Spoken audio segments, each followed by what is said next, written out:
Vamos a continuar con esta serie que empezamos hace un par de semanas, una visión para el 2021. Lo que hemos estado aprendiendo en esta serie es que como discípulos de Cristo hay varias cosas que tenemos que hacer, en las que nos tenemos que concentrar. Hablamos la primera semana de cómo tenemos que aprender a perseverar cuando enfrentamos situaciones negativas que están fuera de nuestro control, ¿no? Sufrir amorosamente. La semana pasada hablamos de la regla de vida, ¿se acuerdan? O sea, de la estructura que necesitamos para poder madurar a través de esas mismas circunstancias. El día de hoy vamos a analizar cómo no es nada más importante para nosotros perseverar o madurar nosotros, sino realmente convertirnos en la sal del mundo, con este tema que la Biblia le llama el remanente. Vamos a darle gracias a Dios y vamos a analizar este tema. Padre, te damos muchas gracias, Señor, tantas gracias por tu amor. Te lo agradecemos siempre, Señor, y creo que nunca vamos a dejar de agradecerte por ese sacrificio maravilloso que hizo tu Hijo Jesucristo en la cruz por nosotros.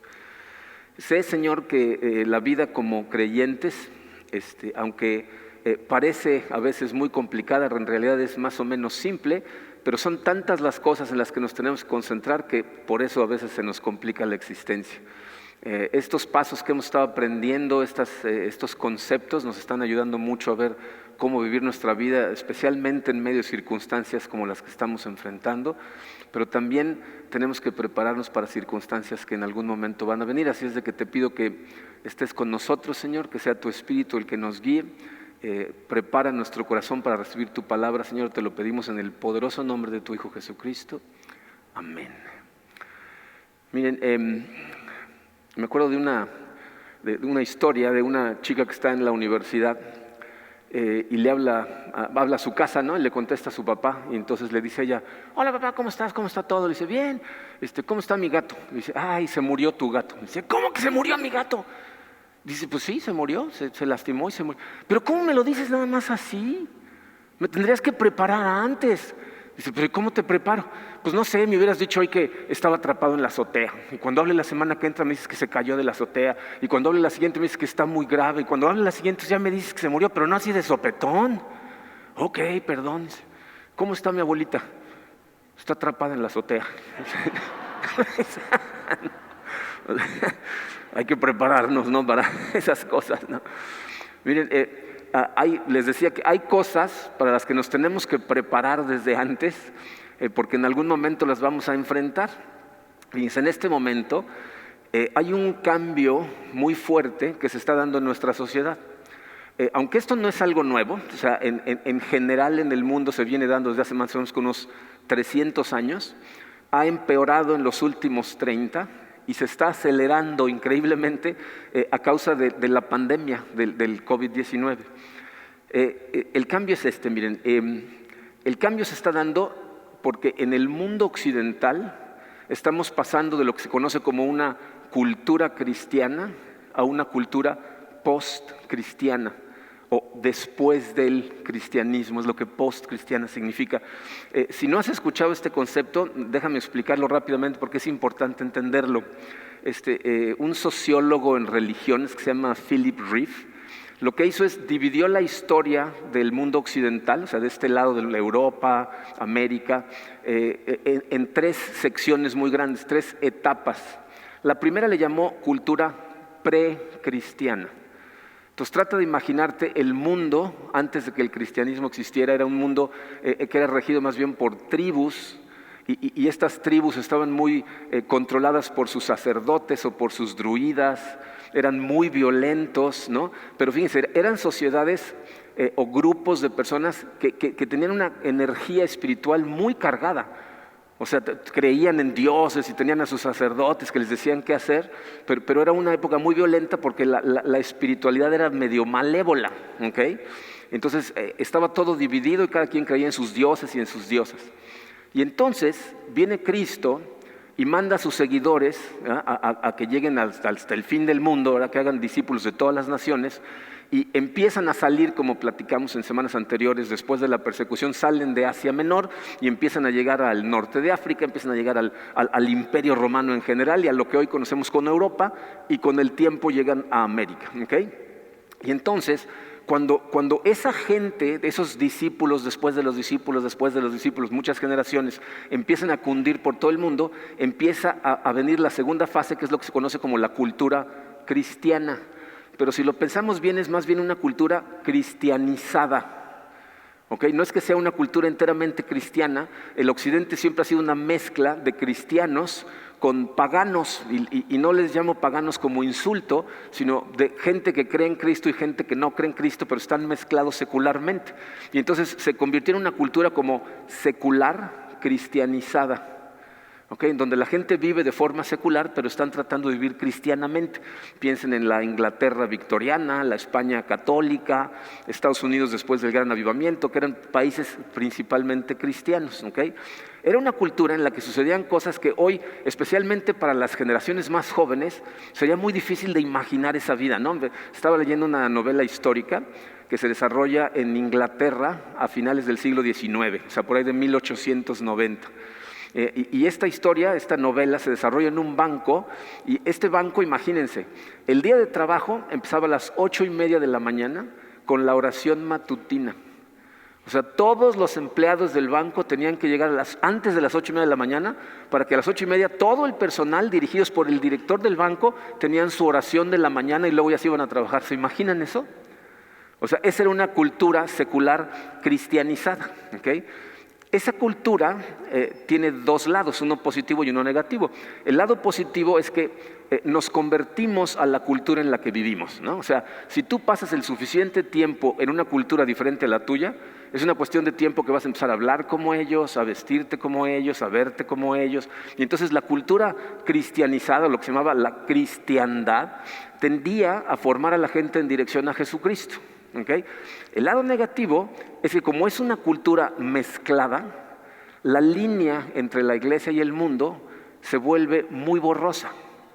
Entonces es una cultura que tiende a ser muy flexible, muy transigente, ¿no? En complicidad con el mundo, y la iglesia está tratando de mantener la moralidad, pero la cultura está luchando contra ella, porque la cultura siempre va en una dirección diferente a la de Cristo. Sabemos que nadamos contra la corriente. Entonces, mientras más crece la cultura secular, empieza a presionar a la iglesia de alguna manera para que acepte sus valores, y la iglesia empuja de regreso tratando de enseñarle a la gente sus valores correctos. Y por eso el mundo occidental empezó a moverse desde hace ya cierto tiempo a una tercera fase o etapa que se conoce como la cultura post-cristiana. O sea, esto viene sucediendo en Europa después de la Iluminación, en Estados Unidos después de los años 60, y se está esparciendo por todo el mundo occidental. Pero lo primero que necesitamos entender es esto, fíjense. Una cultura post-cristiana no significa un regreso a la cultura precristiana. ¿Okay? O sea, nadie va a empezar a adorar a Quetzalcóatl otra vez, o a sacrificar niños. O sea, no es un regreso al precristianismo. Más bien, el postcristianismo es una reacción en contra del cristianismo, ¿no? O sea, es un intento de dejar atrás el cristianismo, de luchar contra el cristianismo, aunque es una cultura que sigue o quiere seguir disfrutando de la seguridad que causan las estructuras que el cristianismo crea. Entonces, piénsenlo como, imagínense un adolescente que está en su casa mandándole mensajes de texto a sus amigos, quejándose de lo aburridos y tontos que son sus papás, mientras viven en su casa, comen su comida, les piden dinero y les pagan la escuela, ¿no? Bueno, ese es el mundo occidental en este momento.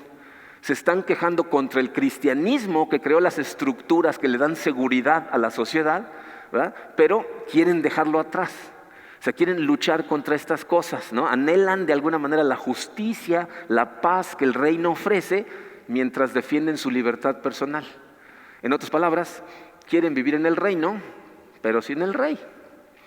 Quieren ser reyes ellos mismos. Ahora, esto no quiere decir que esta cultura postcristiana sea totalmente inmoral, ¿no? Que todo lo que tratan de hacer está mal. Porque son, por ejemplo, piensen cómo ahorita esta generación de gente muy liberal o muy a la derecha luchan por los derechos humanos, luchan por la igualdad entre los hombres y mujeres, ¿no? O sea, luchan por ciertas cosas que son valores bíblicos. pero atacan otros preceptos bíblicos como pueden tener relaciones sexuales con quien ellos quieran, el matrimonio puede ser homosexual, están en favor del aborto, ¿no? Y por otro lado, fíjense, en los medios sociales ahora las multitudes se dedican a intimidar, se han convertido en jueces, jurado y verdugos al mismo tiempo, ¿no? Entonces, el Occidente de alguna manera heredó del cristianismo unos altos estándares de moralidad, pero quieren alcanzarlos sin el poder del Espíritu Santo. O sea, sin los recursos que necesitan para poder alcanzar esos estándares. ¿Cuál es el resultado? Es una cultura que rara vez vive de acuerdo a sus propios estándares y por eso a la gente le produce mucha ansiedad, depresión, enojo, porque no funciona. Y como no está funcionando, entonces mucha gente se está tambaleando. Pero les voy a decir lo que esto significa para nosotros como iglesia, y me refiero a la iglesia cristiana en general. Para empezar, nos estamos convirtiendo en una minoría. Y no me refiero a que cada vez haya menos cristianos. Me refiero a que cada vez los cristianos vivimos menos de acuerdo a los valores de la Biblia y más de acuerdo a los valores del mundo. De hecho, hicieron una encuesta, el grupo Barna, que se dedica nada más a hacer encuestas, hizo la encuesta más grande que se ha realizado entre millennials. ¿Saben quiénes son los millennials? Gente que nació entre 1981 y 1996. Esos son los millennials. Hicieron una encuesta a través de todo Estados Unidos, que es un país cristiano principalmente. Nosotros, México, es un país todavía católico principalmente. Los cristianos evangelistas representamos menos del 12% de la población. Allá, la gente que se llama cristiana representa casi el 85 a 90% de la población. Bueno, esta encuesta, descubrieron que 56% de los millennials se llaman a sí mismos cristianos. Pero cuando les hicieron más preguntas acerca de su vida, descubrieron que un poquito menos de la mitad dijeron que eran cristianos, les llamaron cristianos nómadas, porque creen en Cristo pero no tienen ninguna iglesia, ¿no? O sea, quieren vivir espiritualmente sin acudir y vivir en comunidad con una iglesia. Luego, otro grupo igual de grande, un poquito menos de la mitad, son lo que llaman cristianos habituales. O sea, por hábito van todos los domingos a la iglesia, pero viven su vida exactamente igual que como la vive el mundo. O sea, no hay una diferencia entre ellos y afuera. Y solamente 8% de estos cristianos son gente que consistentemente lee su Biblia, oran, tratan de hacer la vida en comunidad y están tratando de vivir como Cristo nos enseñó. 8%. Nos estamos convirtiendo en una minoría, ¿ok? En segundo lugar, el cristianismo o los cristianos han pasado de un lugar de honor a un lugar de vergüenza. Antes los cristianos eran los héroes de la cultura, el centro de todo, los hombres de Estado, líderes de negocios, eran gente cristiana, pero hoy en día la moral que enseña Jesucristo es vista como mala, ¿no? Nos ven como fanáticos intolerantes porque queremos hablar de los principios que enseña la Biblia. Y debido a eso, a que hemos pasado al lugar de vergüenza, en tercer lugar estamos pasando de ser una iglesia tolerada con gusto a una iglesia a la que le muestra a la gente profunda hostilidad. O sea, nos están empezando a perseguir cada vez más. Y a lo mejor tú como adulto, aquí en esta ciudad o en la ciudad en la que vivas, si estás en México, no lo estás sintiendo todavía, una persecución abierta. Pero pregúntale a tus jóvenes, pregúntale a los adolescentes que están en la secundaria, en la preparatoria, qué pasa cuando en el salón de clase dicen que son cristianos, cómo la mayoría se va contra ellos y los atacan abiertamente y se burlan de sus creencias, los tratan de hacer sentirse mal. Eso está empezando a pasar aquí. Y en otros países que antes eran cristianos se está dando de una manera fuertísima, O sea, nos ven como gente peligrosa. En Suecia, en enero del año pasado, metieron a un pastor a la cárcel porque predicó que las relaciones homosexuales eran un pecado. Y entonces dijeron que ese lenguaje incitaba a la violencia y lo arrestaron y le cobraron a la iglesia una multa. Eso está pasando en Inglaterra, en Canadá, en Bélgica, en España, países que antes eran totalmente católicos. ¿Okay? Ahora, les voy a decir qué es lo interesante. Esto, obviamente, la persecución no es nada nueva para los seguidores de Jesucristo. Pero lo interesante es que, fíjense, nos están empezando a marginalizar en el lugar en donde vivimos. ¿ok? Esto va a empezar a pasar más en nuestro país después. Ahorita no está sucediendo, pero ahí viene, porque lo estamos viendo en otros países. Pero ¿saben qué identifican los sociólogos, los pensadores cristianos? Que esa sensación que vamos a empezar a tener de ser marginados en nuestro propio país, ¿saben cómo nos vamos a sentir? Nos vamos a sentir como exiliados. O sea, eso es lo que están identificando, que la sensación que te da cuando viene esa marginación es como si fueras un exiliado. Es decir, cuando te sientes marginado por la sociedad por tu falta de disposición a conformarte con la opinión de la mayoría. La gran mayoría va a empezar a opinar diferente que nosotros y nos van a empezar a marginar, ¿ok? Ahora, esa sensación de exilio, que para muchos de nosotros va a ser nueva, para la gente de Dios ha sucedido a través de la historia muchas veces, ¿ok? Entonces la pregunta es, ¿qué debemos hacer mientras estamos en el exilio? O sea, cuando empecemos a sentirnos exiliados y marginados por la sociedad, o de hecho, desde este momento, porque esto va a suceder, entonces lo mejor que podemos hacer es empezar a vivir como si fuéramos exiliados. ¿Qué es lo que tenemos que hacer? Por eso escogí el día de hoy leer el texto que vamos a leer. Vamos a leer un pasaje en el libro del profeta Jeremías, en el versículo 29, y quiero que entiendan el contexto para que vean por qué se relaciona con nosotros. ¿Está yendo el sonido? ¿O soy yo? Ok. Fíjense, en este momento de la historia, Dios había venido advirtiéndole al pueblo de Israel que se arrepintieran de su idolatría, de su inmoralidad, de todas sus injusticias, ¿no? Que se arrepintieran. Pero ellos, tercamente dirigidos por reyes que no los dirigen por el camino correcto, siguen rebelándose contra Dios. Entonces Dios dice, ok, entonces váyanse y sigan su propio camino, que en la Biblia es como se revela la ira de Dios. Cuando Dios se enoja contigo, no te dice, te voy a destruir en este momento, dice, ok, ¿quieres vivir sin mí? Sigue solo. Y entonces, ¿qué pasa? Pues Babilonia muy fácilmente llega, toma Jerusalén, toman totalmente la ciudad, matan a mucha gente en el asalto, destruyen Jerusalén, arrasan con el templo, y a los que sobreviven, menos a los más pobres, se los llevan en exilio a Babilonia, ¿no? 1600 kilómetros al este de Jerusalén, un país totalmente diferente para ellos, lenguaje diferente, las costumbres diferentes, ropa diferente, todo es diferente para ellos y se los llevan, ¿ok? Entonces, en este lugar ellos son precisamente una minoría marginada en el exilio. El profeta en ese momento, hay varios profetas contemporáneos, pero el profeta que les escribe es Jeremías, y Jeremías les está escribiendo desde Jerusalén. Él es uno de las personas que se quedan atrás, ¿verdad? Y Dios le dice a Jeremías que les escriba una carta, y esta carta se ha convertido como en el manual de comportamiento para un cristiano que se siente exiliado o que está exiliado. Okay. Voy a leer Jeremías 29 del versículo 1 y luego del 4 al 14. En su programa no está el pasaje completo, estaba muy grande, pero va a ir pasando en la pantalla y luego lo pueden ver en su casa en la Biblia tranquilamente. Dice así: estas son las palabras de la carta que el profeta Jeremías envió desde Jerusalén al resto de los ancianos del destierro, a los sacerdotes, a los profetas y a todo el pueblo que Nabucodonosor había llevado al destierro de Jerusalén a Babilonia. Versículo 4.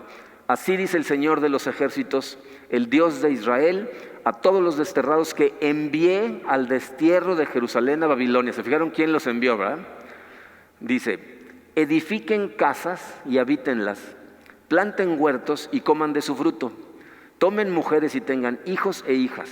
Tomen mujeres para sus hijos y den sus hijas a maridos para que den a luz hijos e hijas y multiplíquense ahí y no disminuyan. Y busquen el bienestar de la ciudad a donde los he desterrado y rueguen al Señor por ella, porque en su bienestar tendrán bienestar. Porque así dice el Señor de los ejércitos, el Dios de Israel, que no los engañen sus profetas que están en medio de ustedes, ni sus adivinos, ni escuchen los sueños que tienen, porque les profetizan falsamente en mi nombre. Yo no los he enviado, declara el Señor. Pues así dice el Señor: cuando se le hayan cumplido a Babilonia 70 años, yo los visitaré y cumpliré mi buena palabra de hacerlos volver a este lugar, porque yo sé los planes que tengo para ustedes, declara el Señor, planes de bienestar y no de calamidad, para darles un futuro y una esperanza. Ustedes me invocarán y vendrán a rogarme y yo los escucharé. Me buscarán y me encontrarán cuando me busquen de todo corazón. Me dejaré hallar de ustedes, declara el Señor, y restauraré su bienestar y los reuniré de todas las naciones y de todos los lugares donde los expulsé, declara el Señor, y los traeré de nuevo al lugar desde donde los envié al destierro. Bien, aquí podemos aprender de este pasaje, obviamente, cómo puede florecer una persona o un grupo de personas en un exilio, ya sea cultural, o sea, es decir, ya sea que estemos aquí en nuestra ciudad o que nos manden a Mesopotamia, ¿no? Fíjense, cuando hay un exilio, hay dos extremos comunes que la gente quiere seguir, que nosotros debemos evitarlos. El primero de ellos es separatismo, ¿no? El separatismo es cuando nada más te juntas con la gente que piensa o cree lo mismo que tú. Entonces nada más hablas con cristianos, buscas un mecánico cristiano, un plomero cristiano, no te conectas con nadie que no sea cristiano. El separatismo, ustedes lo han visto, ¿conocen a americanos que se han venido a vivir a Cancún y pasan aquí 10 años y todavía no hablan español? Porque nada más se juntan con gente que habla inglés.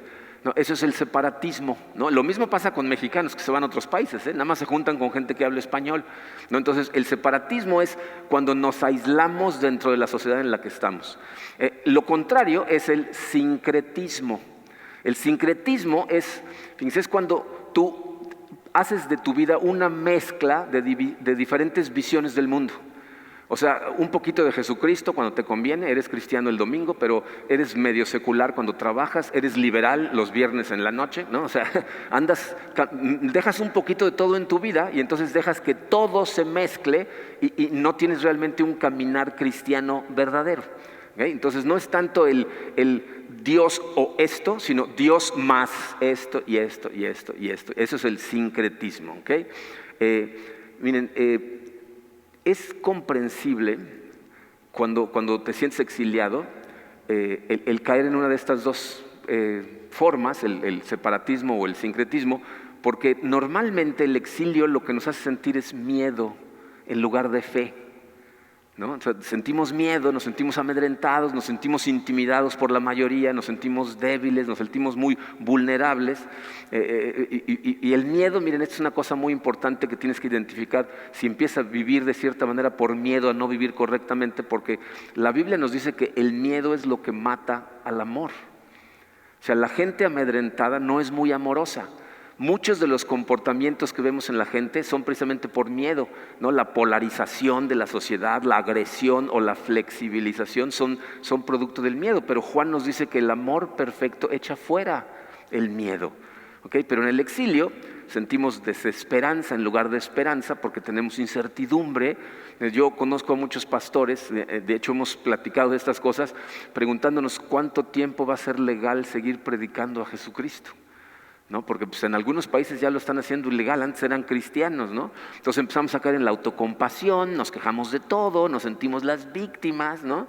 Estas emociones del exilio, miedo, desesperanza, autocompasión, nos alejan de la fe, de la esperanza y del amor y nos empujan o a separarnos o a dejarnos llevar por la corriente. Aquí lo que Jeremías nos acaba de enseñar en este pasaje es que Dios nos presenta con una tercera opción.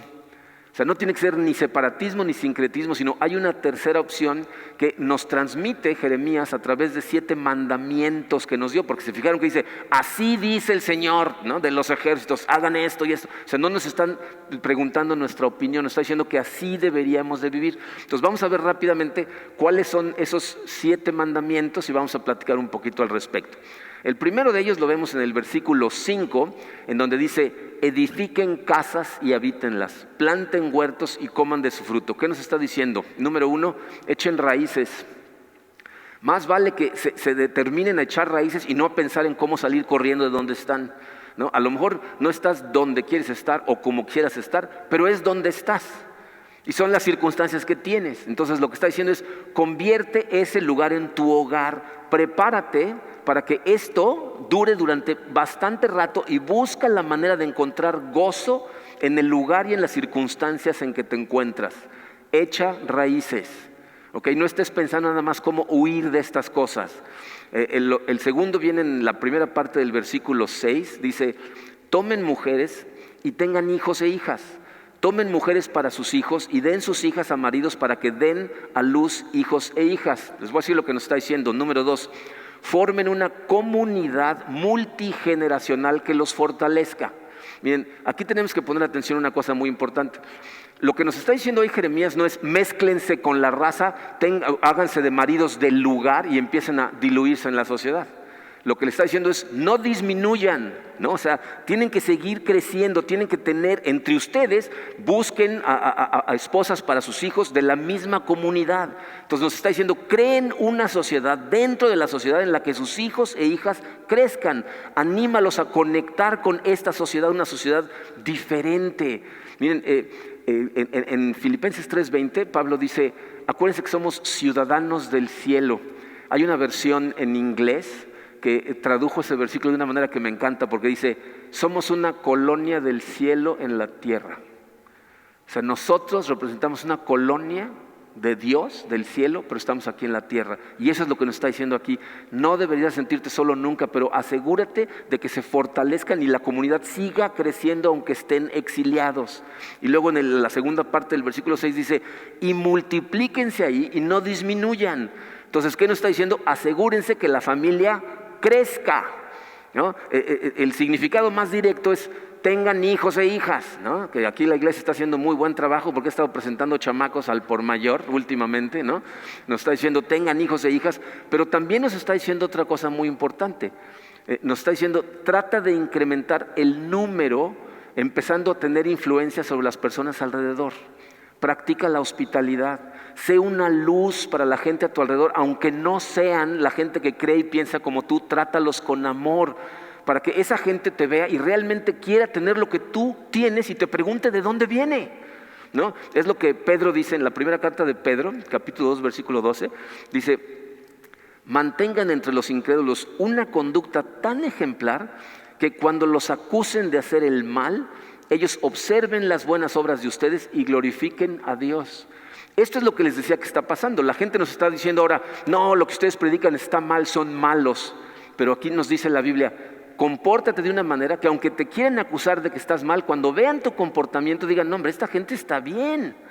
¿No? O sea, que no haya queja de ustedes. Si lo piensan, fíjense, en Babilonia, muchos judíos que estuvieron ahí en el exilio hicieron esto, evidentemente hicieron estas cosas y tuvieron una influencia profunda sobre mucha gente. O sea, cuando nace Jesucristo, cientos de años después, los hombres del oriente vienen de Babilonia.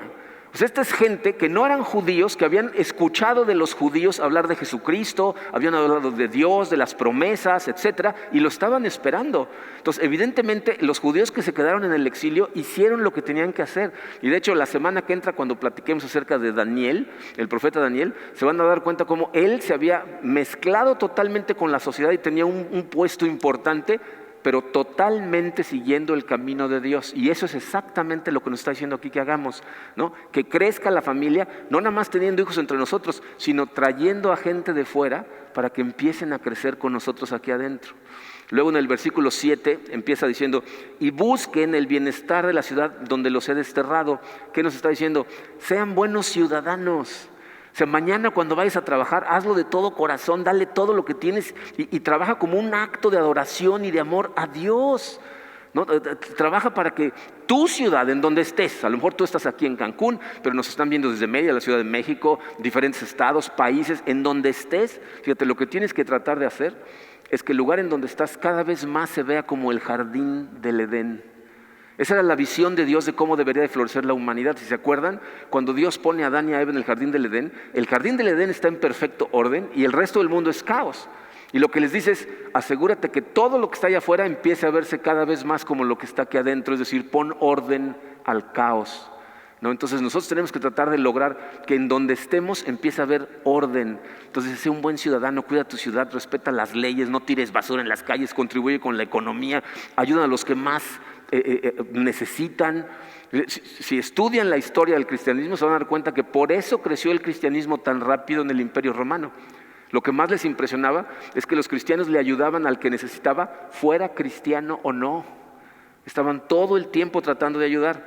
El versículo 7, la segunda parte, dice, y rueguen al Señor por ella, porque en su bienestar tendrán bienestar. ¿Qué nos está diciendo? Pues muy clarito, ¿no? Oren por la ciudad en donde viven. ¿Okay? Miren, quiero que noten, que no hay un lenguaje de hostilidad en este pasaje hacia la ciudad en donde están. Yo creo que es muy fácil cuando nos sentimos exiliados, de alguna manera sentir rencor por la gente que nos está empezando a marginar. Pero aquí Dios dice al revés: ruega por la ciudad, ruega por sus ciudadanos, ruega por sus dirigentes, aunque no sean por los que tú hayas votado, ¿no? O sea, ruega por sus corazones, ruega porque Dios les dé sabiduría, porque enderece sus caminos, ¿no? Al final del versículo 8, que este es el único mandamiento en negativo que nos da, dice: que no los engañen sus profetas que están en medio de ustedes, ni sus adivinos, ni escuchen los sueños que tienen. Este mandamiento es: no se dejen engañar por los falsos profetas, que en este momento en nuestra sociedad tenemos mucho más que lo que tenían antes. Gente que nos está tratando de desviar del camino, mensaje por mensaje, programa de radio por programa de radio, podcast, televisión, nos están haciendo lo posible por desviarnos del camino. Y estas son palabras del apóstol Pablo a Timoteo, 2 de Timoteo 4:3, dice: porque llegará el tiempo en que no van a tolerar la sana doctrina. Es de lo que estamos hablando aquí. Va a llegar un momento en donde la sociedad no va a tolerar que nosotros prediquemos lo que dice la Biblia. Dice: sino que llevados de sus propios deseos, se rodearán de maestros que les digan las novelerías que quieren oír. O sea, a la gente le encanta ir a lugares en donde le dicen lo que quiere escuchar, no lo que necesita escuchar, sino lo que quieren escuchar. Y nosotros, si queremos contrarrestar eso, necesitamos sumergirnos en la palabra de Dios para evitar esos engaños. Les voy a decir por qué. Porque los engaños son engaños muy sutiles, o sea, rara vez es una contradicción directa a lo que nosotros estamos enseñando. Es un ligero cambio de dirección. Pero piensen en esto: si tú al salir del camino tienes un grado de diferencia del camino que debes de seguir, al principio no se nota, pero con el tiempo terminas en una dirección totalmente diferente, y estas cosas pasan dentro de la iglesia. No estoy hablando nada más de lo que puede pasar allá afuera. Gente que dentro de la iglesia, te voy a decir lo que hacen: apelan a los deseos de tu carne. Saben que tenemos adentro ciertos deseos por hacer ciertas cosas, por perseguir ciertas cosas, y ellos apelan a esos deseos ligeramente, y a ti no te cuesta ningún trabajo dejarte ir. Entonces, en lugar de apelar a nuestros deseos más profundos, que son vivir en la presencia de Dios, tener la seguridad de la eternidad con Él para siempre, apelan a las cosas que se nos antojan corporalmente, y entonces nos desvían. ¿Okay? Y el último mandamiento está en los versículos 12 y 13, dice: ustedes me invocarán y vendrán a rogarme, y yo los escucharé. Me buscarán y me encontrarán cuando me busquen de todo corazón. Lo que está diciendo es: busquen a Dios. Jeremías le está diciendo a la gente exiliada en Babilonia: Dios está ahí en donde tú estás, búscalo. Miren, yo sé que estas cosas, o sea, si yo te digo aquí está Dios con nosotros, esto no es sorpresa para ti. Pero para la gente que estaba en el exilio en Babilonia, esto fue una sorpresa total. Estaban en absoluto shock. Porque decían: ¿cómo puede estar Dios aquí si se supone que Dios está en el templo en Jerusalén? O sea, los judíos pensaban que la religión, ¿verdad?, que el Dios de Israel era una cuestión geográfica, que era el Dios de ellos y estaba en un templo, y ahí era el único lugar donde lo podían ir a ver.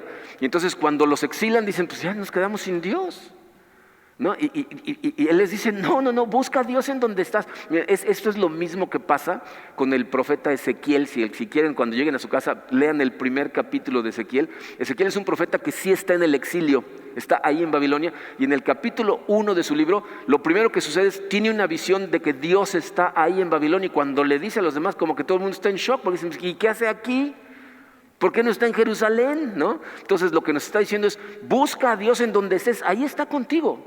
No sé en qué ciudad vives, pero en donde estás, ahí está Dios. ¿Ok?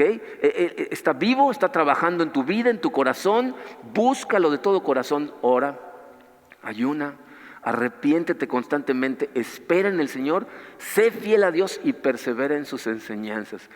Esa es la vida de una persona, por marginada que esté por la sociedad, por exiliada, no importa en qué circunstancias estés. Eso es lo que tenemos que tratar de hacer. Es lo que se llama la tercera alternativa entre el separatismo y el sincretismo.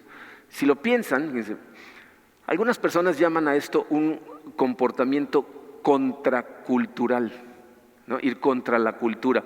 Pero si lo analizamos un poquito, se van a dar cuenta que es más complicado que eso. En Génesis, como les decía hace un rato, Dios nos dio la orden de tomar el caos y poner orden en él, ¿no? O sea, esto está en caos, pon el orden. Eso fue lo que hizo el cristianismo al principio, fue contracultural. La cultura era un desorden, era una salvajada, era una violencia, era seguir ídolos. Y él dijo, pongan orden en esa cultura, vamos a hacer un movimiento anticultural o contracultural más bien.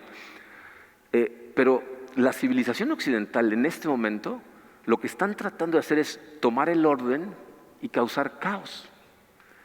O sea, nuestra sociedad occidental está tratando de romper las estructuras de orden que el cristianismo implementó y están tratando de crear un caos total. Entonces, más que una cultura, lo que tenemos en este momento es una anticultura. No están en favor de algo, están en contra de un montón de cosas.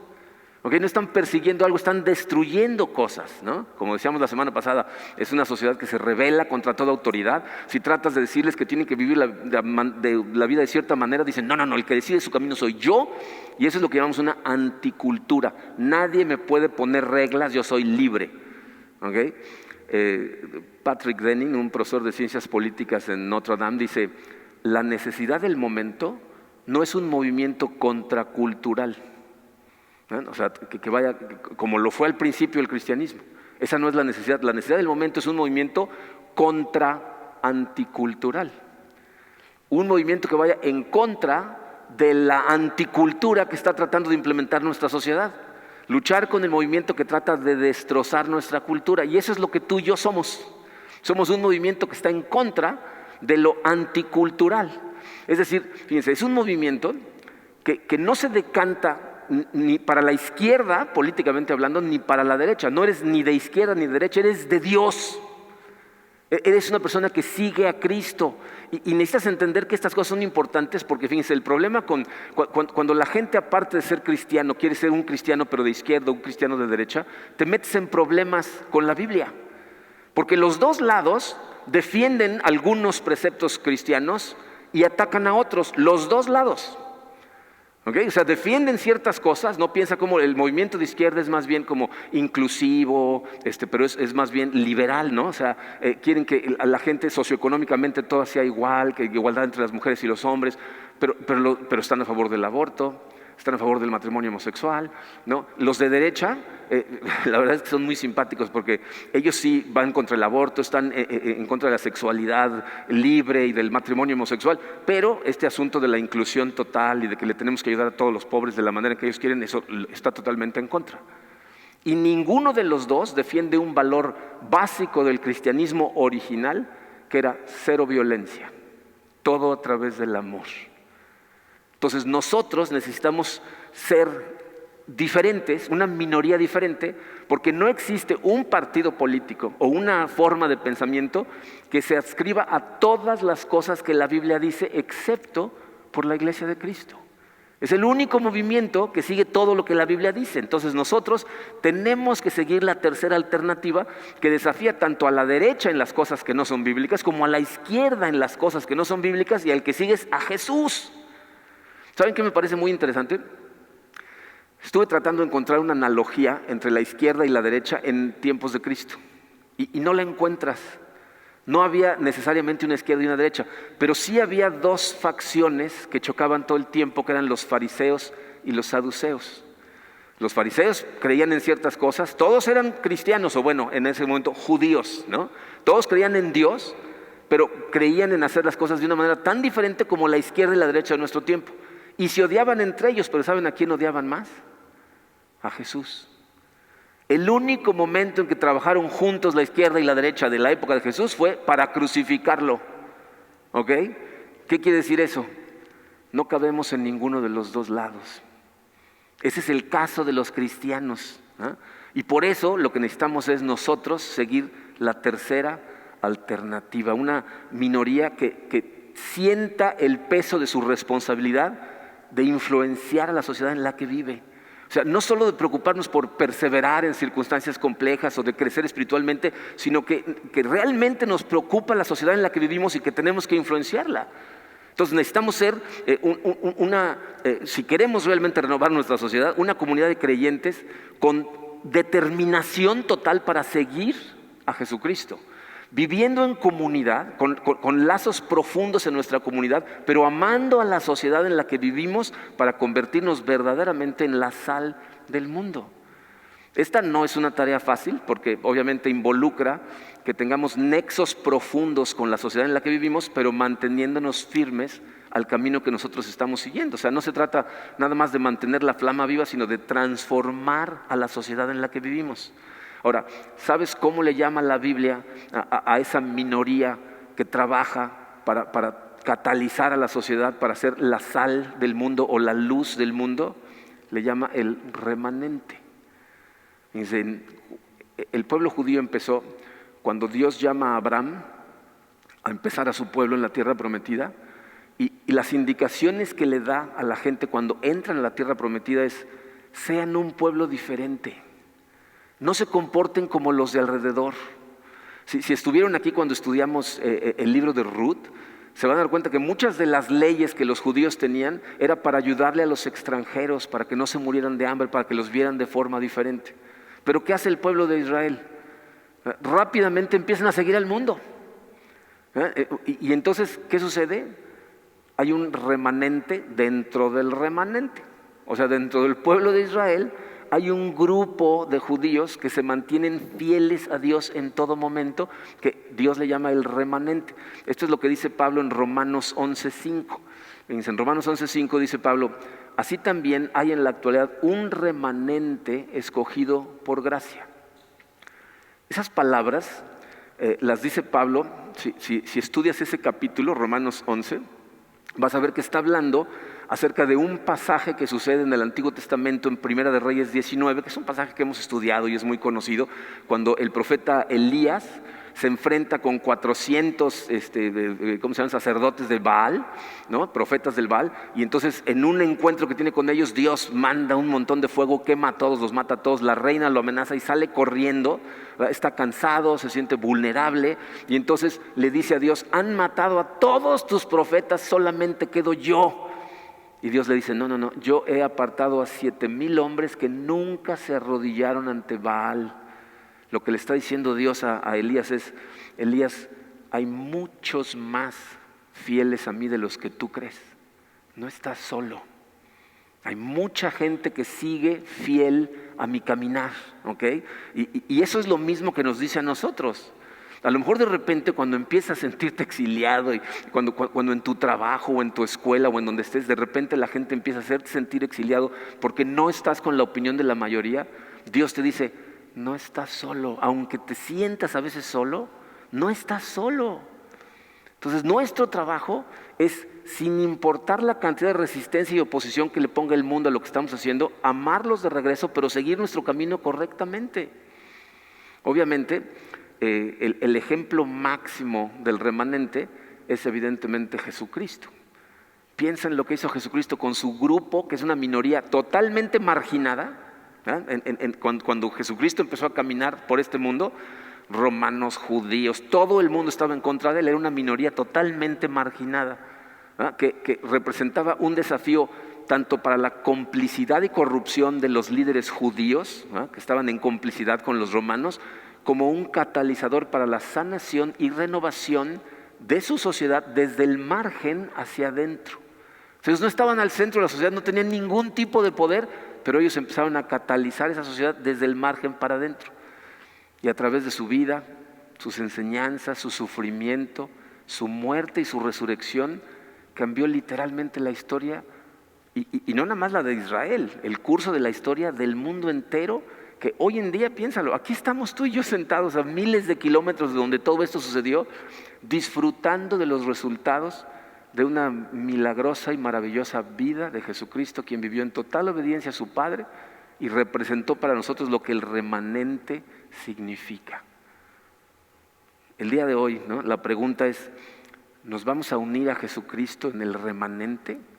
¿O simplemente vamos a suavizar nuestras convicciones y vamos a dejar que la cultura en la que vivimos nos asimile? Si lo piensas, antes de poder implementar una regla de vida, ¿no? Que es lo que vimos la semana pasada, y antes de estar, preparándote para perseverar en las circunstancias, que es lo que vimos en la semana anterior, primero necesitas tomar una decisión. Estas cosas las tienes que decidir desde antes. Si empiezas a decidir en el momento, te cuesta trabajo, pero desde antes tienes que decir, ¿qué voy a hacer? ¿De verdad quiero ser parte de este remanente, de este movimiento que va en contra de la anticultura siguiendo a Jesucristo? Esta es la llamada del día de hoy, a mantenernos fieles a Dios aún en el exilio, a tener un valor para seguir viviendo la vida moral en una ciudad como la nuestra. Y no solo aguantar estoicamente enojado y amargado por las circunstancias, sino floreciendo, madurando y amando a la ciudad en la que vivimos, aunque las circunstancias que tenemos no sean las ideales. Miren, lean de nuevo el pasaje para que se den cuenta cómo realmente no hay hostilidad de Dios por parte de Dios, no hay enojo, no hay un llamado a la agresión, sino más bien su tono es de amor, de paz, de aceptación. Porque si lo piensas, el único lugar en donde puedes vivir con fe es el lugar en el que estás en este momento. En la casa en la que estás, en la escuela en la que vas, en el lugar en donde trabajas, es el único lugar.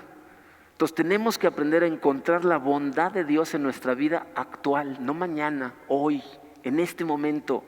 No cuando ciertas cosas pasen o cambien, sino con las cosas que están pasando, viviendo un día a la vez y disfrutando cada momento de tu vida.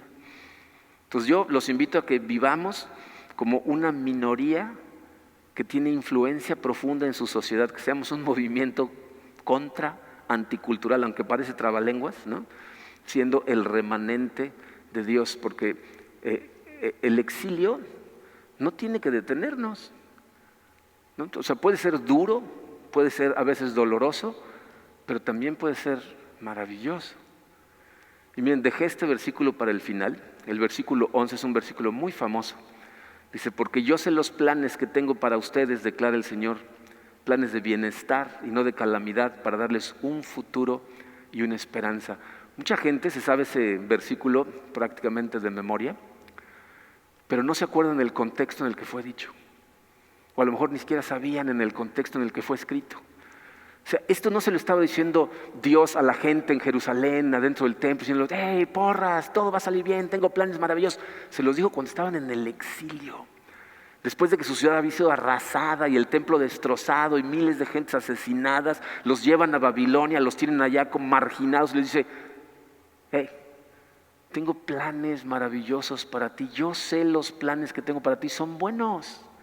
Quiero que tengas un futuro y una esperanza. Aún en ese exilio en donde te sientes horrible, yo tengo un plan para ti que va a ser de mucha esperanza. Y eso es lo que nos está diciendo a nosotros hoy. No sé cómo te sientes, no sé qué situaciones tienes, no sé contra qué estás luchando, pero Dios quería que escucharas esto. Yo sé los planes que tengo para ti. Tengo planes que son de bienestar, no de calamidad, para que tengas un futuro y una esperanza. ¿Crees en eso? Entonces vamos a vivir como el remanente que tenemos que ser. Vamos a orar. Padre, hay veces, Señor, que oír estas palabras en ciertas circunstancias es difícil, es duro de asimilar. Pero te damos gracias, Padre, por haberlas puesto en tu Biblia tan claramente, como en un momento de tanto dolor, de tanta incertidumbre y oscuridad para tu gente en Babilonia, tú les mandas un rayo de luz diciéndoles que ahí estás, que estás con nosotros, que si te buscamos te encontramos y que tienes planes maravillosos para nosotros sin importar cómo se ven las cosas. Te damos gracias por tu palabra, te damos gracias por tu amor, Señor. Gracias por haber preservado todas estas cosas para que pudiéramos leerlas y estudiarlas hoy. Yo sé, Señor, que tú sabías que estas cosas las íbamos a estudiar el día de hoy aquí en Cancún, al otro lado del mundo, y que iba a haber gente tuya y gente que a lo mejor todavía no te conoce, que necesitaba escucharlas. Te pido que toques el corazón de quien necesita ser tocado en este momento, que nos llenes con tu Santo Espíritu, Padre, y nos ayudes a recordar, Señor, que estás con nosotros en todo momento y tus planes nunca pueden ser torcidos por alguien más. Tus planes se van a llevar a cabo, pase lo que pase, y nosotros ponemos nuestra confianza en ti. Te amamos, te agradecemos en el poderoso nombre de tu Hijo Jesucristo. Amén.